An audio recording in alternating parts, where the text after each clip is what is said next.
The Story of Robert Davila. You know who that is? No, you don't, because I do.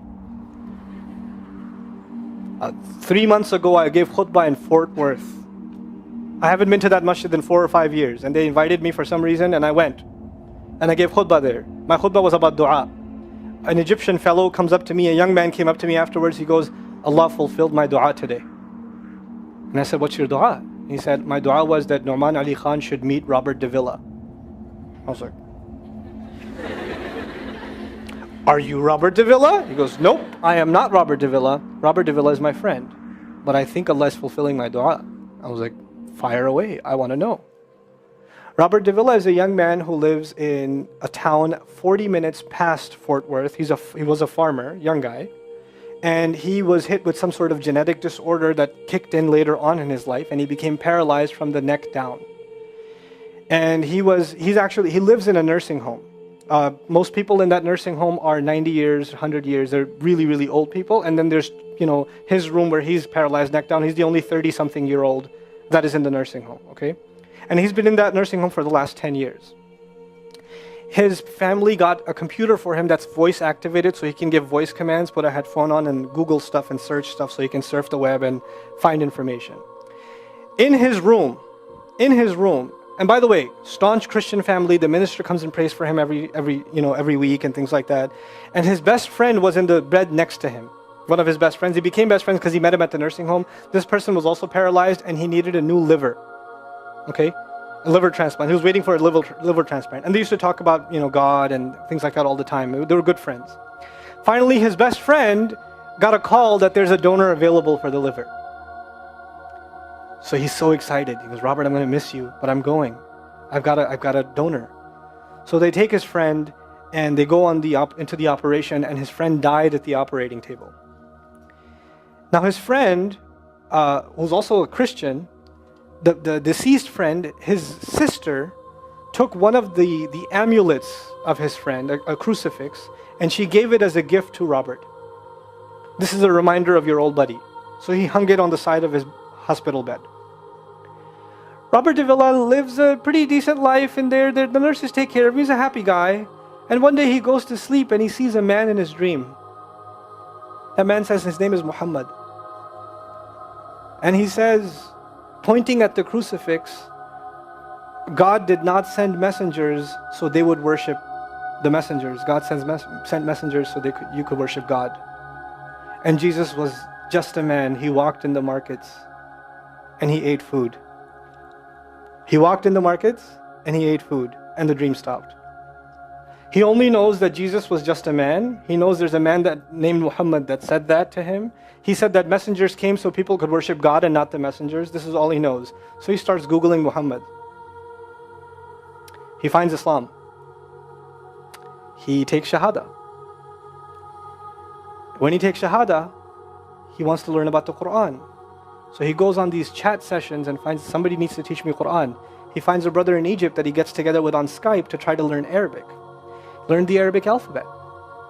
Once he learned the Arabic alphabet, he learned to recite the Quran. He memorized 10 surahs from his hospital bed. Then he said, I'm beginning to memorize the Quran and I'm beginning to learn about this prophet, but I need to understand the Quran.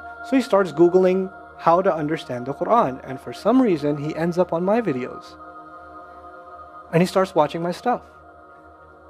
And he watched almost everything. And then here's the kicker. In the nursing home, there was an Egyptian fellow that used to come in and do some repair work. The Egyptian fellow has his own awesome story. The guy had basically lost faith. He wasn't religious. The nearest masjid to him was 50 miles away. So he didn't really go to Jum'ah much anymore. But he felt a spiritual void, so he started going to the church just to feel closer to Allah. Raised Muslim. He goes to the church just to feel closer to Allah. He's passing by Robert's room one day and he hears وَالْعَصْرِ إِنَّ الْإِنسَانَ لَفِي خُسْرٍ. So he walks into his room and says, Robert, what are you listening to? Robert says, nothing. That was me. And the guy says, you're Muslim? He goes, yeah, I became Muslim. And now this friend is in shock. How does Allah guide someone in the middle of Churchtown, USA, in a nursing home, with a crucifix on the side of his bed that he doesn't even have the physical strength to move.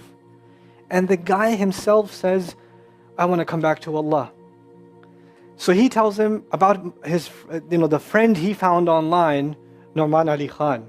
So the Egyptian fellow starts watching my videos. And then he says, I wish I could meet him one day. And he says, okay, I'll pray for you. And after 5 years, that Egyptian friend shows up at the same masjid that I haven't been to in 4 years. And after Jum'ah says, I think Allah wants to fulfill my friend's dua and my dua.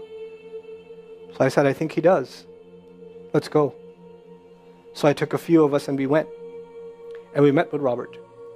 We had a beautiful conversation with him. And inshallah, for Eid, we're going to go to his nursing home again. They were actually, the nursing home was pretty shocked. You're all here to meet Robert? I was like, yep. Why do you want to meet him? He's an inspiration. I'm like, okay, let me check if we can. And they had to call the hospice administrator and all this stuff, and then eventually let us in. And Robert's in shock. And then I meet with Robert, we're talking, and I was like, hey Robert, so I heard you memorize some surahs. He says, yeah. Can you recite one for me? So he recited Surah Al-Asr. Not one of us was not crying. We're just in tears. When somebody turns to Allah, don't worry about the means. Guidance will come. Balance will come. I want to tell you some more about Robert because young guys are here. Young guys that play basketball. Young guys that are healthy. Young guys that have ambition. I told you what's his paralysis, from where to where? Neck down. He has a special wheelchair that has to hold pretty much every part of his body in place. He can't just sit in a wheelchair. It holds his neck and it holds every other part of his body in place because he has no control over his limbs. And he has to have a special van where the wheelchair locks in so that if it goes through a bump or whatever, he doesn't, receive the shock. So he made a request. He wants to go to the Friday prayer. They didn't have the special van, so they put him in a regular van. And so he went in the regular van and a few bumps and his spine got even more hurt. He went to Jumu'ah. He came back in excruciating pain. And they said, I'm sorry, Robert, you're no longer able to sit in your wheelchair. You're going to have to stay in your bed for the next 6 months at least. If you see recovery, then you can get back up again. I met him in that span. He had already been in that bed for 3 months already. And the reason he was in that bed is he went to the Jummah prayer. And he told me about the Jummah prayer. He said, I've never felt more peace in my life than I was in that masjid. And you know what I'm going to do, Brother Nauman? When I can sit in my chair again, I'm going to go to Jummah. I'm going to go to the masjid because I've never felt like that before. There's someone who has nothing but control over his mouth and his eyes. And he says, I only find peace in the masjid. And here we are. These masajid, I don't care what ideology, what school of thought, what they're talking about in the masjid, what fitna is there. I don't care. It's still Allah's house. Just go to pray. Don't go there to talk to people. Go there to talk to Allah. Just go to talk to Allah. You're just going for you and Allah. That's it. That's it. Other things will come, but you're not going for them. You're just going there to find peace. You'll become different people. If Allah can guide Robert Davila, Allah guide everybody. And then he said, sometimes I wonder why Allah put me in this position. And then I say to myself, what am I kidding? Allah has given me so much. I am so grateful for what He gave me. And if this is the way He was going to bring me to Islam, it's all worth it. So worth it. You have Muslims that lose a little bit of health and they say, why is Allah doing this to me? And this man, if you would think, nowadays atheists argue because of suffering, there's no God. If one man has in a position to say, I don't believe in God. If there was a guy, why would I be in this position? It would be Robert Davila. That guy would say, I don't believe in God. If there was one, why would I be in this mess? And yet he's in this position, and I've never seen a face with more nur. Never. I've never seen a face that has more contentment on it. He's so satisfied with life. He's so happy. He's just happy. The last 7 or 8 khutbahs I've given are actually based on one sentence each on one sentence that he said in his conversation. Is that profound? He's a teacher to me. I consider him a teacher. He's my sheikh. Somebody says, who's your sheikh? I say, Robert Davila. Really? Is that a pizza place? Or no. The guidance is all around us. You don't have to get worried about what's not there. There's plenty there. You know what Allah did for the people of the cave? You know He even guided them in where to sleep. You know He even guided them on where to turn. As the sun was coming, they'd turn away from it. As the sun came from the other side, they'd turn the other way. Allah will guide you in your sleep when you make dua to Him. He'll even guide you in your sleep. Every toss and turn will be guided by Allah. Can you imagine?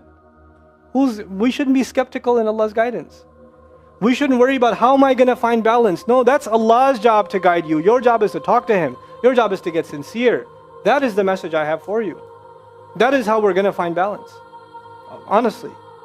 And if once you do that, once you become sincere to Allah, Allah will open doors. Allah will give you friends. Allah will give you teachers. Allah will give you access to resources, all of which are going to bring you closer and closer and closer to Him and to the truth and make life better for the people around you. This is really the gist of what I wanted to share with you.